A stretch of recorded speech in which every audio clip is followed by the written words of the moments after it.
Pelatih adalah pekerjaan yang rumit sekaligus sulit. Apalagi dari seorang pelatih, jutaan pasang mata melihat kemajuan atau kemunduran sebuah tim. Gak percaya? Lihat saja kelakuan fans MU. Maka dari itu, terkadang seorang pelatih atau manajer bisa jadi orang yang sangat temperamental, gampang emosian dan terkadang emosinya meledak persis saat laga berjalan. Penyebabnya bisa keputusan wasit yang merugikan atau pemain yang seenak jidat bermain tanpa mengikuti instruksi seorang pelatih. Sebab itulah tak sedikit juga pelatih sepak bola yang pada akhirnya menjadi sangat menjengkelkan. Bukan hanya bagi seorang pemain, tapi pelatih tersebut juga menjengkelkan bagi para penggemar dan mungkin juga wasit. Well, siapa saja pelatih sepak bola paling menjengkelkan itu? Mantan manajer Manchester United yang sekarang berstatus sebagai pelatih timnas Belanda, Louis van Gaal, terkenal sebagai sosok pelatih yang rada bengis. Ia adalah tipikal pelatih yang menuntut lebih dan keras dalam melatih sebuah tim. Van Gaal sangat agresif baik secara verbal maupun fisik untuk menggembleng para pemain yang ia latih. Pelatih yang dari wajahnya saja sudah tampak sangar itu kerap memicu para pemainnya untuk mengeluarkan kekuatan terbaiknya apapun itu caranya. Ia bahkan tak segan mendorong pemain hingga batas daya tahan mereka, sehingga kekuatan dan kualitas para pemainnya bisa muncul. Akibat metode yang cenderung keras ini, Van Gaal menjadi sosok pelatih yang menyebalkan.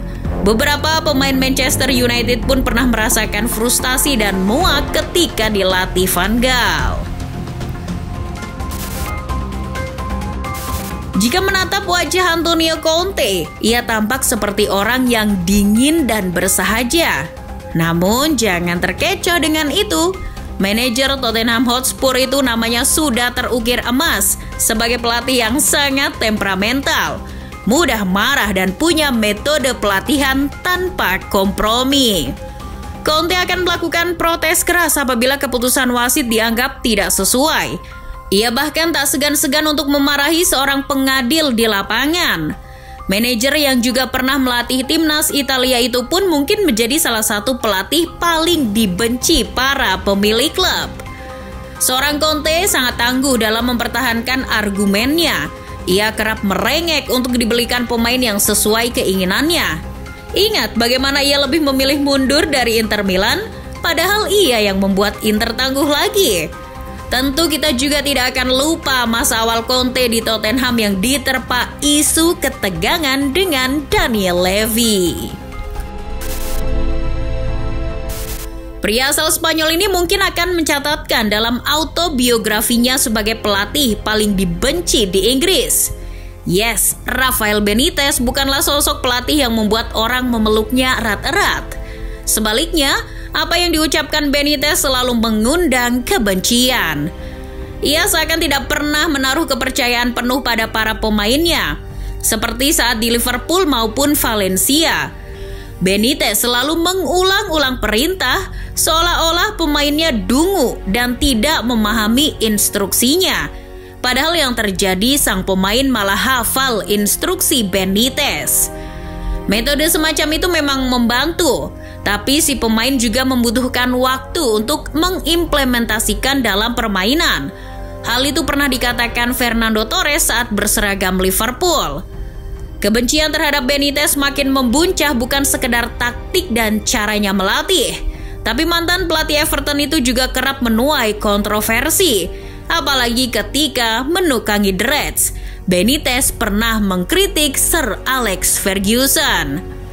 Benitez juga pernah menuduh bos Manchester United punya hubungan dengan Federasi Sepak Bola Inggris sehingga menguntungkan MU. Para penggemar The Blues bahkan tak sudi memberi dukungan pada Benitez ketika ia menginjakan kaki di Stamford Bridge. Mantan pelatih Liverpool lainnya, Roy Hodgson, pernah membuat rakyat Inggris membencinya. Kelakuannya memang sangat menjengkelkan, apalagi ketika ia melatih sebuah tim, termasuk timnas Inggris. Roy Hodgson punya catatan karir yang buruk.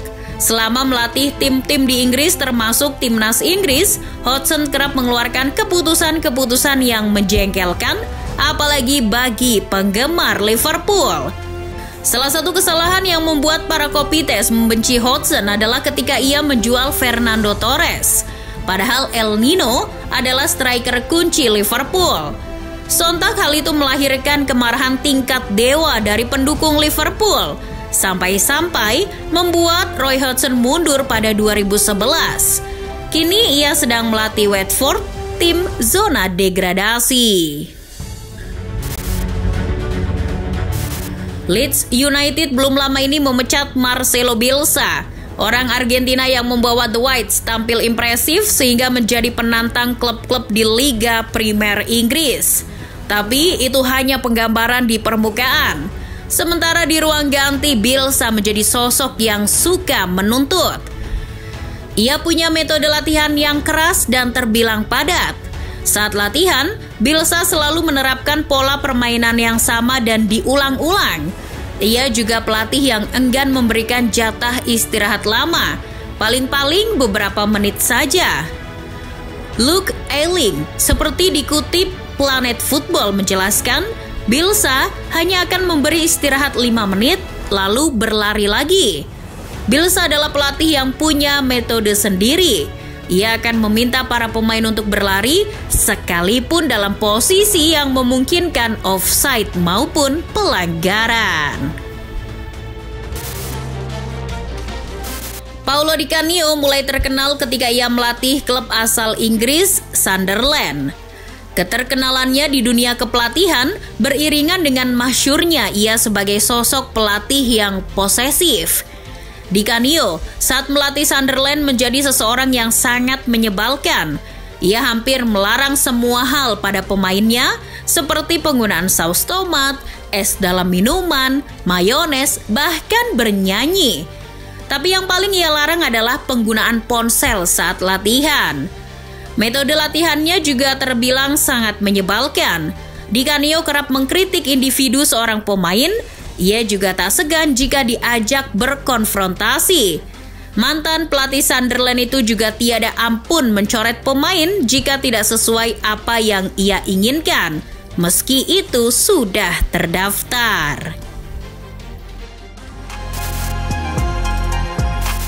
Hector Cooper memang tidak mentereng sebagai pelatih. Hari ini saja Cooper terdampar menjadi pelatih timnas Kongo. Namun Cooper punya masa-masa yang mungkin tidak akan pernah ia lupakan. Momen yang membuatnya menjadi salah satu pelatih yang dibenci di Italia. Cooper dianggap menyia-nyiakan skuad Inter musim 2002-2003. Ketika itu Nerazzurri dipenuhi pemain seperti Javier Zanetti, Ronaldo, sampai Vieri. Inter yang hanya perlu memenangkan pertandingan terakhir untuk mengunci Scudetto. Namun Cooper gagal. Inter yang menghadapi musuh enteng, Perugia justru hanya meraih hasil imbang. Sementara Juventus yang di peringkat kedua mampu menang atas Chievo. Hal itulah yang membuat penggemar Inter tidak akan pernah memaafkan Hector Cooper. Dulu saat menjadi pemain, Simeone adalah gelandang yang luar biasa. Ia sangat mampu mengontrol bola dengan taktis.